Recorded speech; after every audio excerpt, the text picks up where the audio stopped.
15 kilos, Ladies and gentlemen, il est live vraiment from très fit, très sec. Here in Neuchâtel, Switzerland, we are Lions Fighting Championship, and this is your feature presentation sponsored by Bexa and Sen Automobile. Regard The noir time à son now has adversaire. come for your Le main défi du event regard. of the evening. Three-minute rounds of championship action for the Lions FC Kickboxing deux ne se lâchent pas des yeux. Heavyweight title. Je pense qu'on va assister à une Introduce grosse the first bagarre. challenger in the blue corner, standing 194 centimeters tall and weighed in at 94 kilograms even. As an amateur, his record stands 30 victories to 6 defeats. As a professional, he is 2-1-1. Representing Fight Team Viking from Skopje, Macedonia, presenting Milan Kubin. And across the cage, his adversary in the right corner, standing 188 centimeters tall and weighed in at 95.2 kilograms. As a professional, he stands 24 victories, 18 of those by KO, against 4 defeats, representing Kalambe Training and Fight Move Academy, fighting out of Neuchâtel, Switzerland, presenting Jason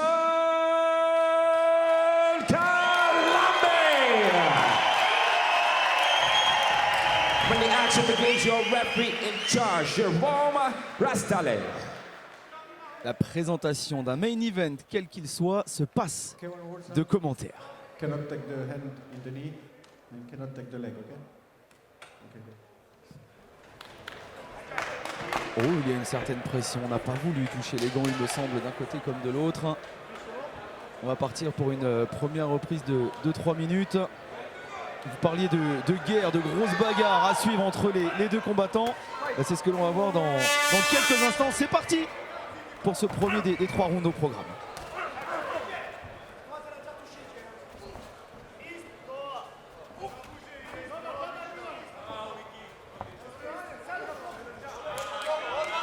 Milan qui tourne beaucoup, on voit que c'est quelqu'un qui a un passé de kickboxer. Vous parliez de la WACO, c'est vraiment avec l'ISKA, c'est la fédération reine dans le kickboxing. Donc c'est quelqu'un qui se déplace beaucoup. Ça ne m'étonnerait pas aussi qu'il ait pratiqué l'ABF, la savate, parce qu'il a les déplacements, les appuis et l'attitude. Le premier low kick intérieur envoyé qui a touché. Hein. Il a été rapide dans son mouvement. On a Kalambé qui court un petit peu après.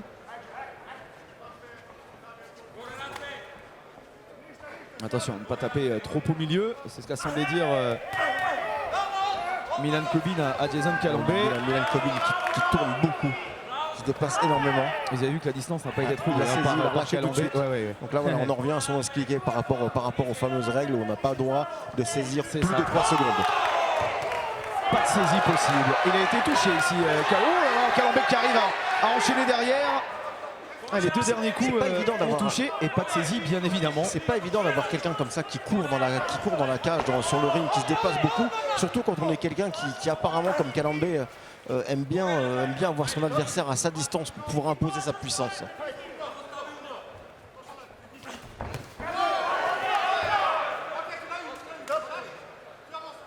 Et là on voit qu'il y a non seulement de l'expérience, il y a du niveau, il y a aussi l'intelligence de combat, de ne pas se jeter. On va saisir même si on ne peut pas, on saisit, on attend que les secondes passent, l'arbitre intervient et on repart. Il y a quand même il y a beaucoup d'accrochage. Ouais, il y a beaucoup d'accrochage. Ça fait partie du jeu bien entendu. On ne veut pas laisser la moindre possibilité, on ne veut pas faire la moindre erreur tout simplement. Je trouve pour le moment que Milan Kubin combat de manière très intelligente. Il bouge beaucoup, il évite de subir la pression et la puissance de Kalambé. C'est bien.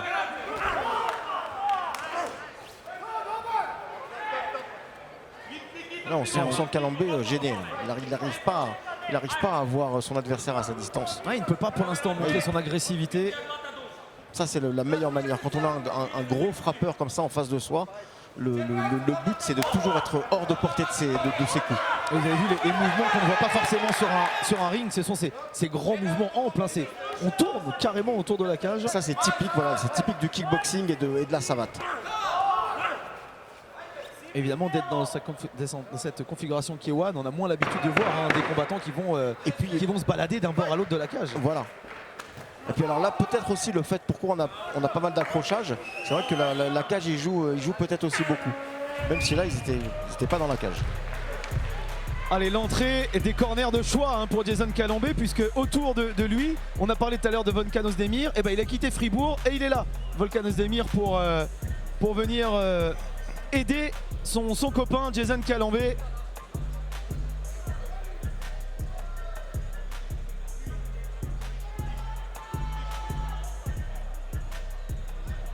Allez, fin d'une première reprise qui a été extrêmement rapide avec voilà, une opposition de style, j'ai envie de dire, avec un garçon qui a été efficace et intéressant dès le début du round. On pense à Milan Kubin et un Jason Calombé qui a pris le temps de l'analyse pour commencer à aller attaquer davantage son adversaire avant la fin de la première reprise du premier round. Et là aussi on voit dans le coin Volkan Ozdemir qui prend le rôle du head coach, voilà, par rapport à Nelson Carvalho aussi qui a toujours eu ce rôle qui est un petit peu le patron ici, mais là le head coach, celui qui a donné les instructions, c'est Volkan.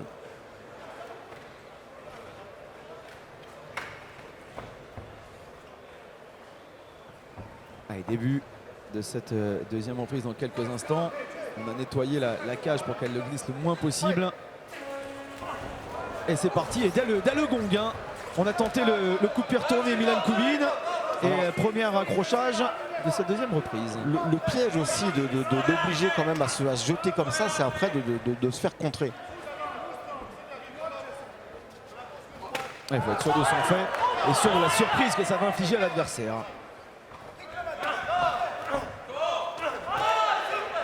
Plutôt bien passé, un triple low kick extérieur enchaîné par Milan Kubin. Il enchaîne. Il a tenté un nouveau, ça commence à énormément glisser de nouveau. Allez, il faut y retourner. Il commence à avoir du mal à se relever. Ça c'est un signe qui ne trompe pas. Jason Calombé va profiter. Il vient de prendre un low kick et on l'a vu, il a eu du mal à se relever. La réponse elle fait mal en revanche. Il a mis un peu plus de temps. Il va falloir que Jason Calombé profite peut-être de ce moment fort. Il faudrait que Jason Calombé lui vraiment profite, se serve de son low kick jambe arrière pour aller continuer à lui chercher la jambe gauche. C'est ce que demande le coin d'ailleurs hein, du Fight Move Academy emmené par Volkan Ozdemir et Nelson Carvalho. C'est d'avoir essayé d'enchaîner dès lors que son adversaire était peut-être un peu moins bien physiquement, un coup de moins bien. Alors il trouve un second souffle pour l'instant, mais est-ce que cela va durer? Il reste plus d'une 30 encore cette deuxième reprise. Il faudrait que Jason en profite et qu'il lui matraque cette jambe. Alors on a vu qu'au niveau des points, au niveau de la face, il commence à avoir de la place. On voit Kubin qui se déplace de moins en moins. Calombé qui défend de mieux en mieux aussi. C'est vraiment un classique quand on a quelqu'un qui se déplace beaucoup, lui casser les appuis pour un peu lui couper les ailes. Voilà. On connaît un peu l'adage vol comme un papillon, on pique comme une abeille. Avec les low kicks, on lui arrache un peu les ailes au papillon. Dernière minute de cette deuxième reprise. On continue d'enchaîner les low kicks d'un côté comme de l'autre. Toujours autant d'accrochage parce qu'on a besoin évidemment de s'en sortir. On commence à être agacé aussi du côté de l'arbitre d'avoir cette succession d'accrochages. Ça vaudrait peut-être un avertissement. Ça vaudrait peut-être un avertissement. Et là c'est Milan Kubin qui les enchaîne, c'est saisi justement, voilà, hop là, une de plus. Si j'étais l'arbitre, là je les mettrais chacun dans leur coin et non, voilà. Et je les avertirais. On n'en est pas loin, honnêtement on n'en est pas loin. Et toujours autant de travail avec les jambes. Et oui, ça forcément, le public aussi ne s'y trompe pas, le public connaisseur de Neuchâtel. Bon, là, quand on est des combattants de ce niveau, on ne peut pas s'accrocher comme ça autant que ça.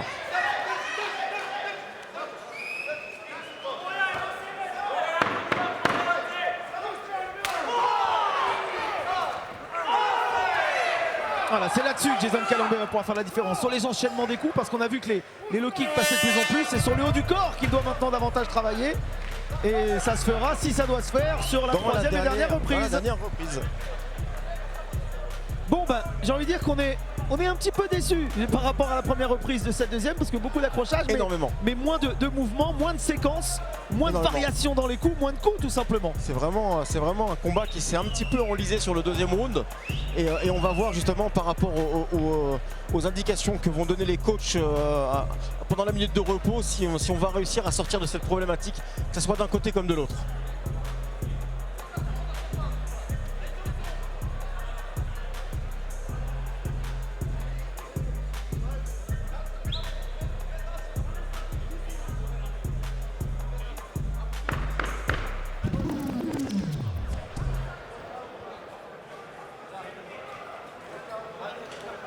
Allez, c'est parti, ce Lions FC 7e édition qui touche quasiment à sa fin. Avant cela, il y a quand même ce que l'on attend. La dernière reprise du main event de la soirée. Milan Kubin face à Jason Calambay. Les combattants qui se sont touchés les gants ce coup-ci. Ah, ils sont livrés une grosse guerre, on peut comprendre. Après 2 rounds de combat, le respect est revenu dans la cage. Une middle envoyé mais contré par le coup de Milan Kubin. Ça en revanche c'est bien fait.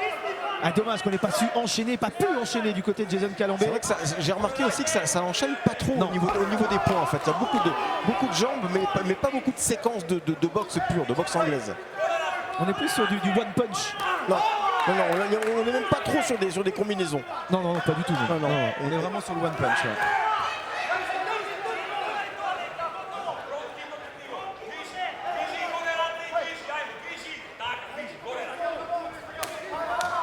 On a choisi que Jason Calambay de monter d'un cran. Tout à l'heure c'était les low kicks sur les 2 premières reprises. On est passé au middle. Par contre, la distance est à nouveau beaucoup mieux respectée. Il se jette beaucoup Calambay. Alors en se jetant, il se protège quand même, donc c'est pas très dangereux. Ouais, mais pas du tout dangereux. Le résultat, c'est que il s'accroche.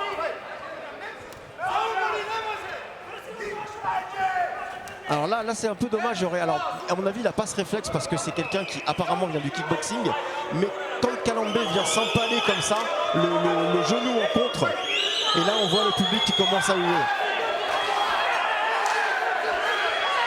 Ça s'est touché. Ça s'est touché. Il faut enchaîner. Jason Calambay qui doit maintenant faire la différence. Milan Kubin qui n'est plus aussi sévère. Qui vient accrocher. L'arbitre, il mériterait un avertissement. Il mériterait un avertissement. Non, là il vient. Il accroche comme ça pour récupérer. Ça c'est pas vraiment sport.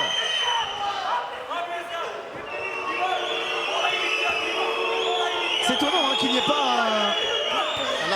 un message plus clair de la part de l'arbitre. Parce que là ça enchaîne toutes les 2 secondes. C'est vraiment dommage. Et puis là on est vraiment dans le combat vedette.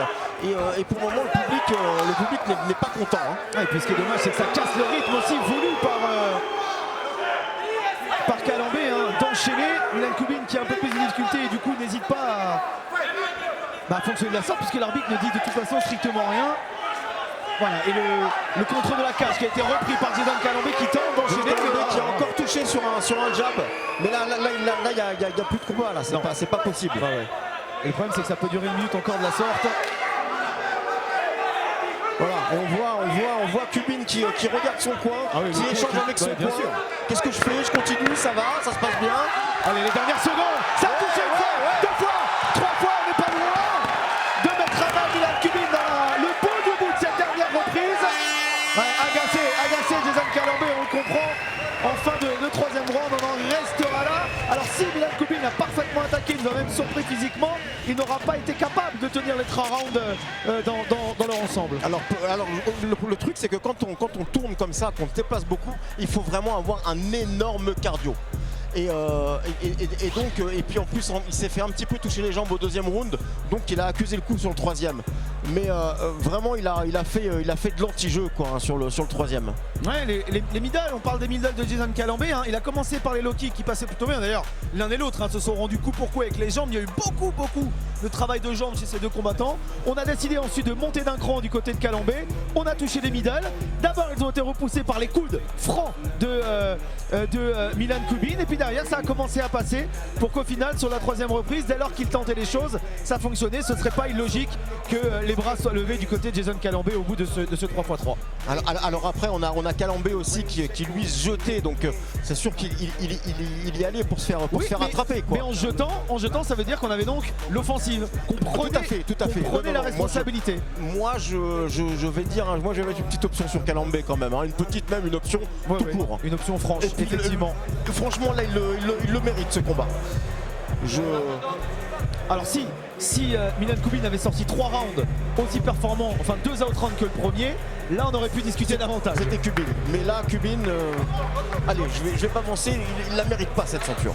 Honnêtement, ouais, ce serait un peu compliqué de lui donner là-dessus. Et puis en face, on avait un Jason Calambé qui lui est monté petit à petit en puissance. On va avoir dans quelques instants l'officialisation du résultat de cette soirée. Alors, on est à côté du camp Milan Kubin. On s'est retourné vers nous en disant we won, on a gagné.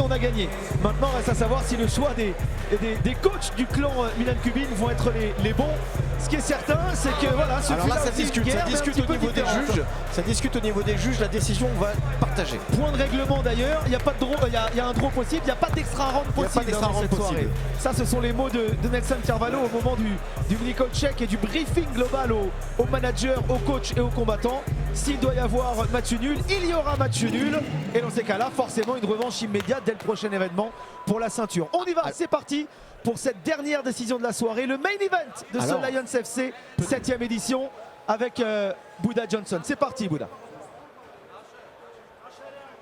Peut-être aussi que Kubin a tout simplement géré, était dans la gestion. Peut-être qu'il estime qu'il a gagné les 2 premiers rounds. Ladies and gentlemen, before we announce the result of the contest, just got to say that one of the rules here at Lions Fighting Championships for kickboxing is that if there is no deciding winner in the championship matchup, this bout moves into a sudden victory round. And now, ladies and gentlemen, 3 rounds. We go to your judges' decision. Our first judge scores about 29-28 against our other 2 judges, 28-28, 29-29, declaring this bout a majority draw. So this contest will go into a sudden victory round.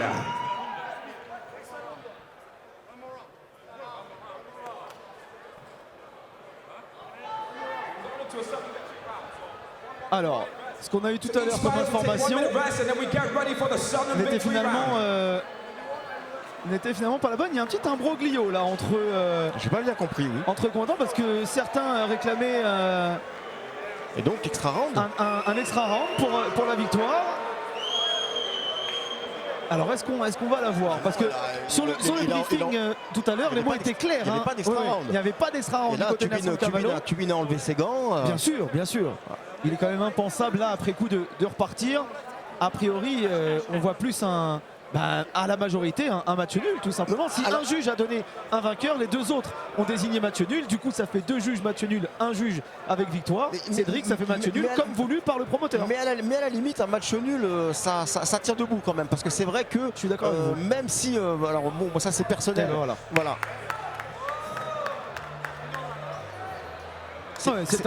C'est un match nul et il n'y aura pas de montée sur le ring, de remonter en tout cas pour une 4e reprise. C'était les mots du promoteur cet après-midi au moment du briefing. Et on a respecté les choix du promoteur. Et donc Calambé garde sa ceinture. Ou la gagne ou la garde? Non, il n'y a pas de ceinture. Si c'est un match nul, c'est un match nul. Il n'y avait pas de tenant du titre. Non, il n'y avait pas de tenon du titre. Alors, si, parce que je crois qu'il gagne un avantage. Alors voilà, les mots donnés par Buddha Johnson, c'est qu'il y a eu un refus de la part de Milan Kubin de repartir pour une 4e reprise. Et de facto, c'est un abandon, forcément un KO, évidemment, puisque c'est comme si son camp avait jeté l'éponge avant le round final. Et donc une victoire. Allez, on va dire que même dans la tête de Jason Calambé, il aurait aimé l'avoir différemment cette victoire. Non, mais on en revient un petit peu sur le jugement un petit peu dur que j'ai donné en disant il ne la mérite pas la ceinture. Et alors là jusqu'au bout, puisqu'il a même dit non, moi je repars pas, ça y est c'est fini quoi. Alors j'en veux pas. Mais ce qui est surtout étonnant, c'est la différence entre ce qu'on a entendu au briefing dans l'après-midi et finalement les règles qui étaient pourtant celles-ci dans le Hockey One. Il y a quoi qu'il arrive un quatrième round, un extra round en cas d'égalité. Et c'est vrai qu'on avait été surpris par les propos de Nelson Carvalho.